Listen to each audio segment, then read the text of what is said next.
Hey everyone, I'm Mike from theparkprodigy.com, and on today's video we're going to break down some of the best tips and tricks when planning both a Walt Disney World and a Universal Orlando vacation. And here at the Park Prodigy, we have done a lot of videos on kind of breaking down like if you should visit Disney or if you should visit Universal.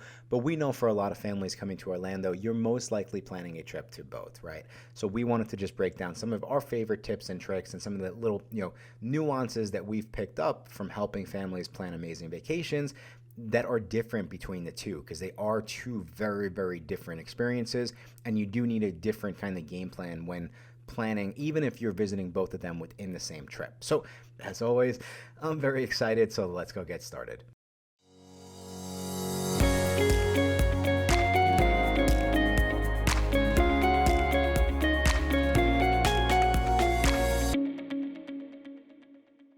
Thank you all again so much for checking out this video. Like I said, we are about to break down some of our favorite tips and tricks when planning both a Walt Disney World vacation and a Universal Orlando vacation within the same trip. So if you are in the process of planning a trip to Orlando and you do need more additional videos like this, just be sure to hit that subscribe button, as we have a lot more similar content to make sure you have the most amazing family vacation possible. But let's jump right in. We're going to start really in the beginning and some of the best tips and tricks when it comes to booking both a Disney World and a Universal Orlando vacation.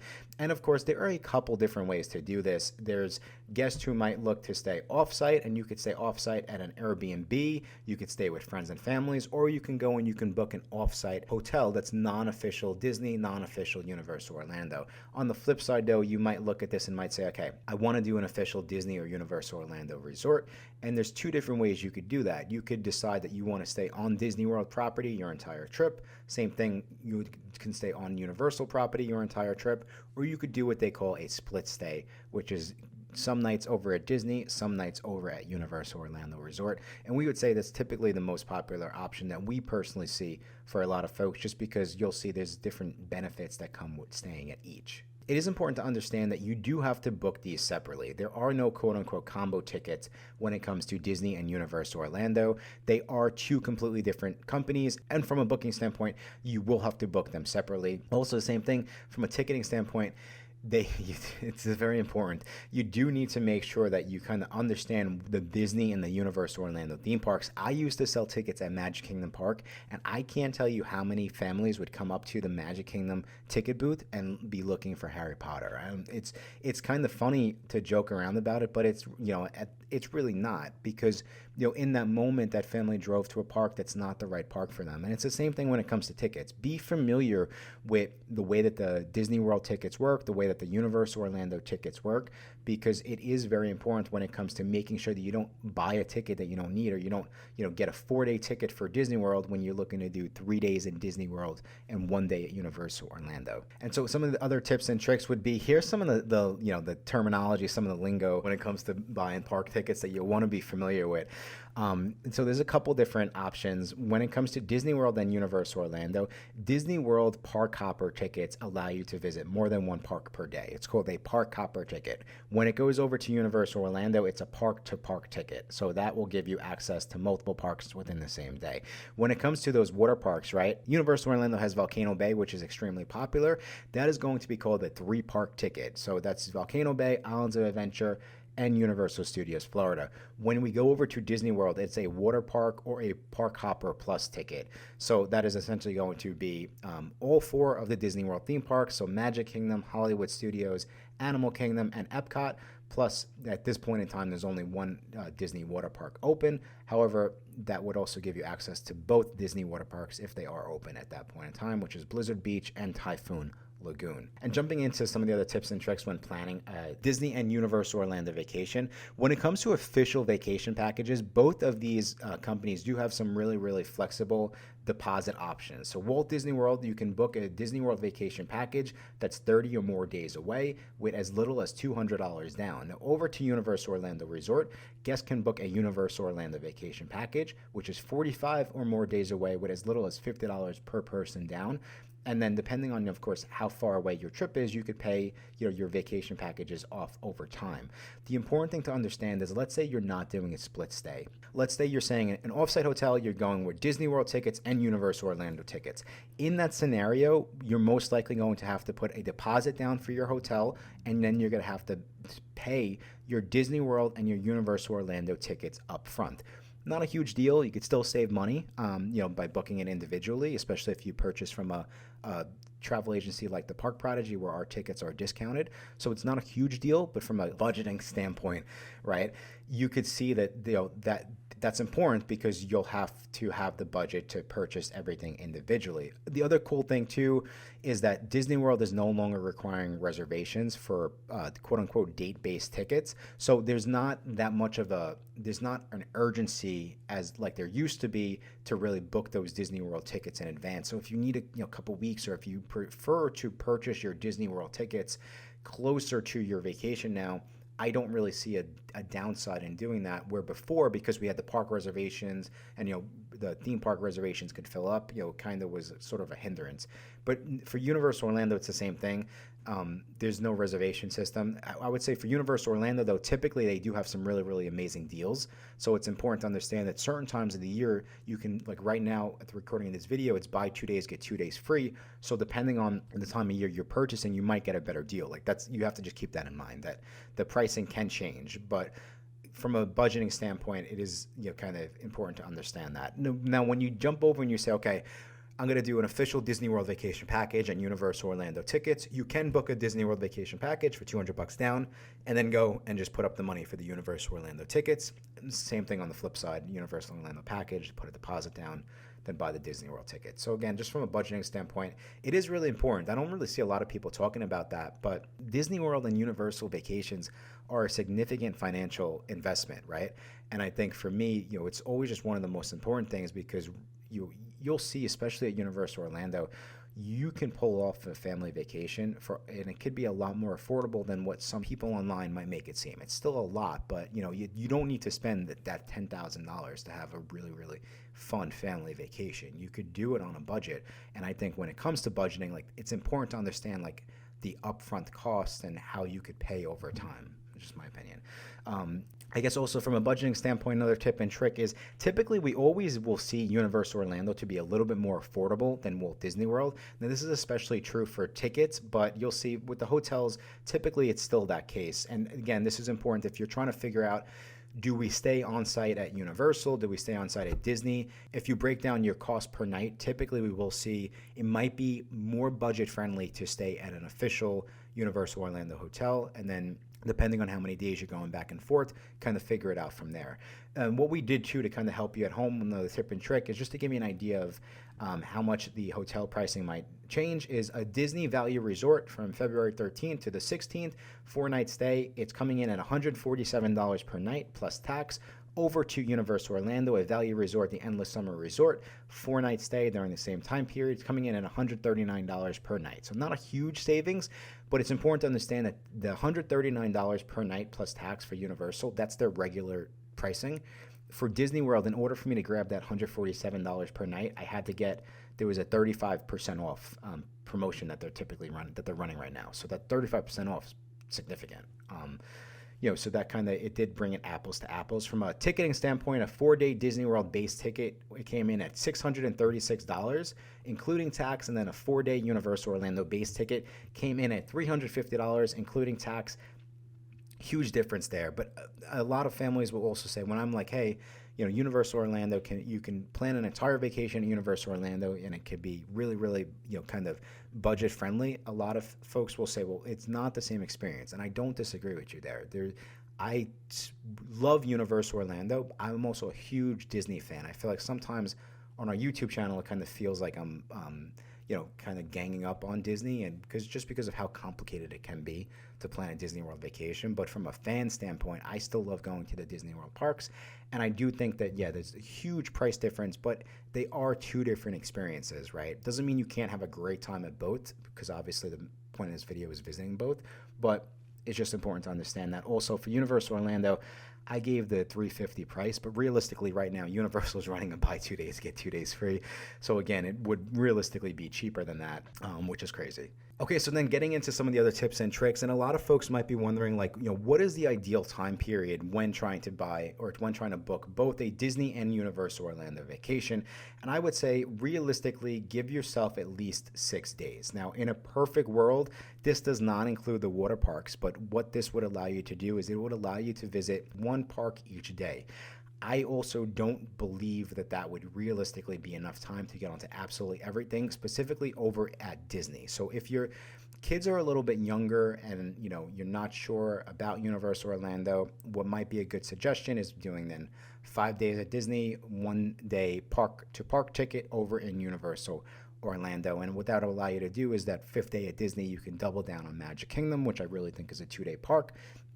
And then maybe if you have that park hopper ticket, you could visit another park at night. But also what you can do is you could do 4 days at Disney, a 1-day park to park ticket in Universal Orlando, and you could do a rest day just so you kind of don't wear yourself out. And then another really, really popular thing that we help a lot of our clients do, and this is a really, really great tip and trick for families who are okay doing a split stay. If you know that you're only looking to do, let's say, a 1-day park to park ticket over at Universal Orlando, what you can do is you can book your stay at one of the Universal Orlando Premier Resorts, and then you'll get that Universal Express Pass for free. And the other cool thing about it too is, let's say that you go with my original suggestion, which is 2 days at Universal. If you book a Universal Orlando Premier Resort, you actually get your Express Pass for the check-in date and the checkout date. So you're pretty much getting 2 days worth of Express Passes just for, staying at a specific hotel, which is a really, really great deal. And then just like it sounds though, it will really help you get the most out of your 2 days at Universal Orlando. And then, of course, you can head over to Disney World and check into your Walt Disney World hotel. And if you do need a little additional more, information, we do this a lot, especially the Universal Premier Resorts. We help a lot of our clients specifically book those resorts and get the most out of their time at Universal Orlando. Just be sure you could send me an email, mike@theparkprodigy.com, or we have a bunch of discounted hotel rates and stuff like that you can go and check out to take advantage of that one specific tip and trick at theparkprodigy.com. But sticking with the kind of, pay to skip the line services for a little bit, another important thing to understand, and really a tip and trick, is that there are significant differences between the Disney Genie Plus and the Universal Express Pass. Not only from a pricing standpoint, the Express Pass is significantly more money than the Disney Genie Plus. However, what I would say is that if it's between the two, I would always lean towards the Universal Express Pass because I just feel like it does the job better. It will really help you get through the rides as quickly as possible.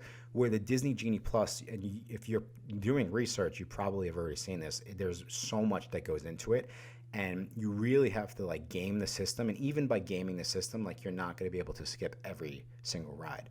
So, I would just kind of keep that in mind when trying to figure out the best way to hit the parks, or trying to figure out where do we upgrade and do the pay for play. Of course, there's there's still benefit, and if you know that you definitely want the Disney Genie Plus, there's still ways to game the system and to get the most out of it. And we have a bunch of videos that we will leave links in our show notes to kind of runs through exactly how you should use the Disney Genie Plus in each park. But another really important one that I would say is, as you're planning your trip, if you know that you're staying, let's say, in Disney World, and you're going to go back and forth between Disney and Universal, when it comes to those park to park tickets and those park hopping tickets, I would really make sure that you plan your days and stay within the two theme parks. Meaning, if you're park hopping, I would make sure you're park hopping from one Disney park to another. I would not park hop, do Magic Kingdom in the morning and do, let's say, Islands of Adventure over at Universal Orlando at night. I don't see the convenience there. I think it would be way too much work unless you have, you're really older adults, or you're adults and you have older kids, stuff like that.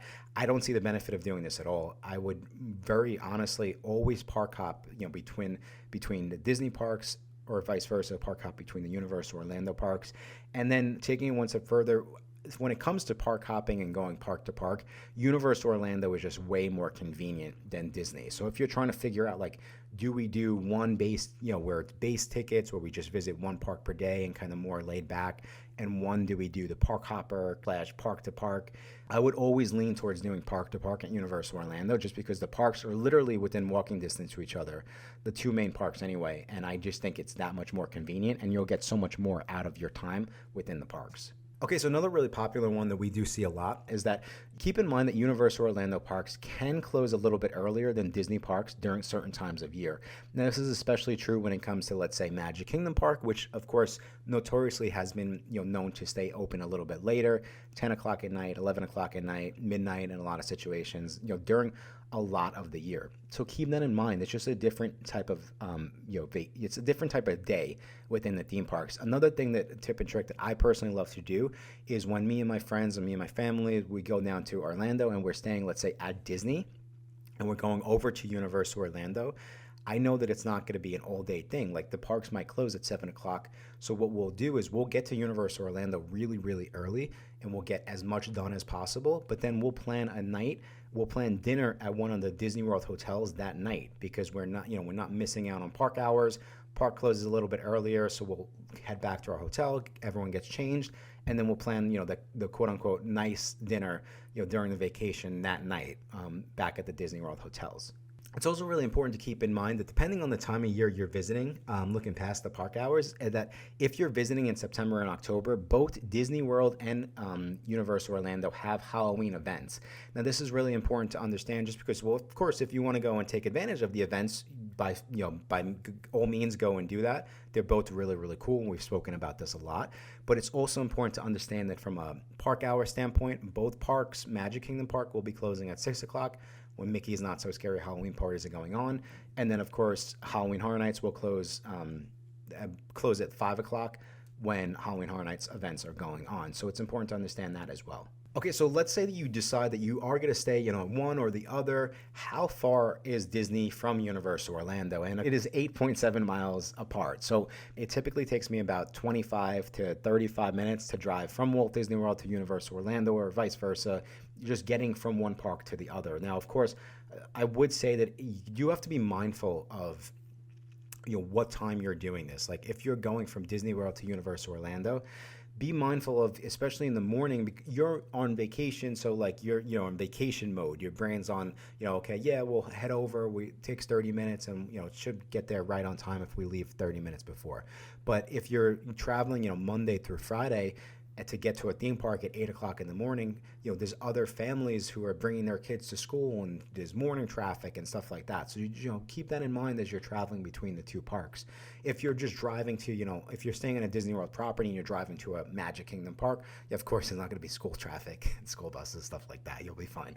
But when you start going, from park to park like that, Universal to Disney and vice versa, that's when it gets a little bit more complicated. Now, also, what are your options to get from one to the other and vice versa? So when it comes to booking official, vacation packages, I called up Disney before we did this video, and Disney World does not have an official shuttle to take guests from Disney World hotels to Universal Orlando Resort. However, if you're doing a Universal Orlando vacation package, Universal does have a shuttle to take you from the resorts, from Universal Orlando hotels to Walt Disney World parks, and that is $40 per person for the day, and that would be back, to Disney World and then back from Disney to Universal. So just keep that in mind too, because as you're looking, we spoke about how Universal hotels are cheaper, but keep that in mind, like how many days you're going to spend over in Disney, because if it's $40 per person, or I would really say an Uber, which is typically I'll do an Uber or a Lyft, will really be around the same price. I would say $35 to $40 one way, and you can get 4 people in an Uber, so it doesn't have to be $40 per person, but keep that in mind. Okay, if I'm spending $80 for Lyfts to get back and forth, like that needs to be considered in your hotel pricing to figure out if it's worth it or not. And of course, the other thing that we are missing is that you can rent a car and then easily drive back and forth, which for families who are staying at Airbnbs or any of the offsite hotels, a lot of families do rent cars. And so the other important thing to keep in mind when it comes to renting a car is that you will have to pay for parking. And when I jump back into one of the other tips and tricks, make sure that if you're park hopping or going park to park, don't go between Disney or Universal. If you have a car, you definitely don't want to do that, because it might be like, oh, it's more convenient to do that. But you're also going to then pay for parking in Disney World. And then if you're park hopping over to Universal, you're going to pay for parking at Universal.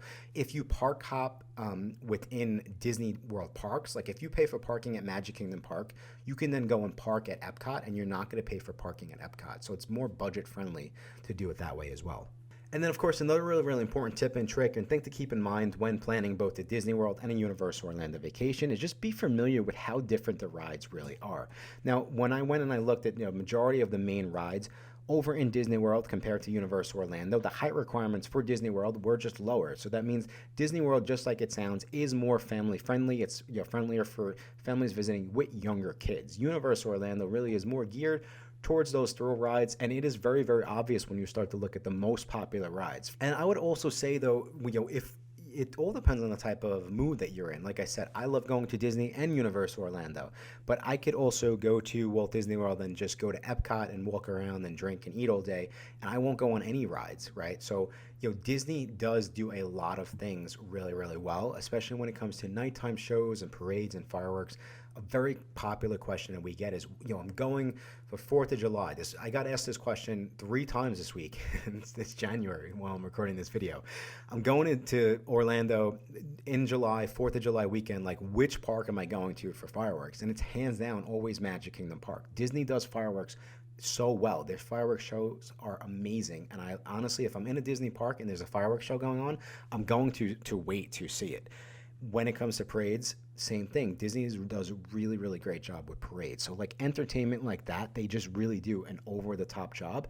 And I would say that's a little bit more, laid back and casual. So keep that in mind. And I guess moving forward to the next tip and trick is, how do you want to situate your vacation? And think about that when you're going into it. What I would recommend is if you don't want to go home burnt out, I would come in and I would start with if you're doing a split stay, do your first couple days at Universal Orlando, because it's going to be easier to park. It's going to be more thrill rides. Like, you're going to really be getting on the rides a lot. And then you can head over to Disney and do a little bit more laid back. I would say that when you start to look at the park hours, like if you're the type of family that's like, I'm going to stay in the park until it closes, I'm getting every single penny's worth, then you might want to do that in reverse, just because, like I said, Universal's going to close a little bit earlier, so you'll get back to your hotel a little bit earlier. Better nights as opposed to Disney, where you could scroll, get back to your hotel at 1 o'clock in the morning, and then you're up the next day at 6 o'clock to go back to the parks and pretty much do it all day long. Of course, if you're staying at one of the other, let's say you're staying at Disney World for your entire trip, you can very well just mix Universal Orlando in the middle of your trip. I think that's a perfect way to do it. And then another really important tip and trick when it comes to, kind of handling both of them is Disney World is there's a lot going on. Both of them you need to download the official apps, the Disney World app and the Universal Orlando app. But Disney World, especially if you're using a Disney Genie Plus, you're going to be in your phone all day long. Now, what you can do is if you need a phone charger, both of them use the same company. It's called Fuel Rod. So when you get to Orlando, you can purchase a Fuel Rod. I believe at the time of the recording of this video, it's about $39, but you can use them at both parks. So it's free refills too. Essentially in Disney, at Universal it's $3. So just make sure you refill it in Disney. But you'll pretty much get a lot. You'll keep your phones charged for a very, very affordable price, in my opinion. And then another really, really important one when it comes to dining. Don't forget that Disney World dining is extremely popular, and dining windows open up 60 days in advance for all hotel and inside of the park restaurants. Universal Orlando inside of the park restaurants open up 30 days before, and then Universal City Walk and hotel dining will open up way in advance of that. And then last but not least, when it comes to, how do you fill your days? Which one is the better one to kind of, have those nights where we're relaxing, going for dinner, stuff like that? In my honest opinion, I would always lean towards Disney. I just think it has the better Disney Springs I prefer over Universal City Walk. But also Disney has the Disney Boardwalk, which is still a hidden gem, which is really, really amazing for those, laid back nights. And then also I could do just days where I will park hop throughout the Disney hotels, like the monorail hotels. You can do a dessert crawl at the monorail hotels and kind of hop around. And I just think Disney has more for families to do on those off days as opposed to Universal Orlando. But that is the list, everyone. Those are some of the best tips and tricks, some of the nuances when planning both a Disney World and a Universal Orlando vacation. I really, really hope that you found this video helpful. I hope that it helps you as you get ready for your next family vacation. And if you are in the process of planning an Orlando trip and you do need a little additional help, just be sure to go check out our website, theparkprodigy.com. And as a thank you for sticking around all the way until the end of this video, we do have a special coupon code that you can go use on our website on those discounted Universal Orlando vacation packages, those discounted hotels, theme park tickets. however you would like. That is YouTube 25, and it'll grab you an extra $25 off. But I think that's all the time we have for today. Thank you all again so much for checking out this video, and until next time, I will talk to you soon.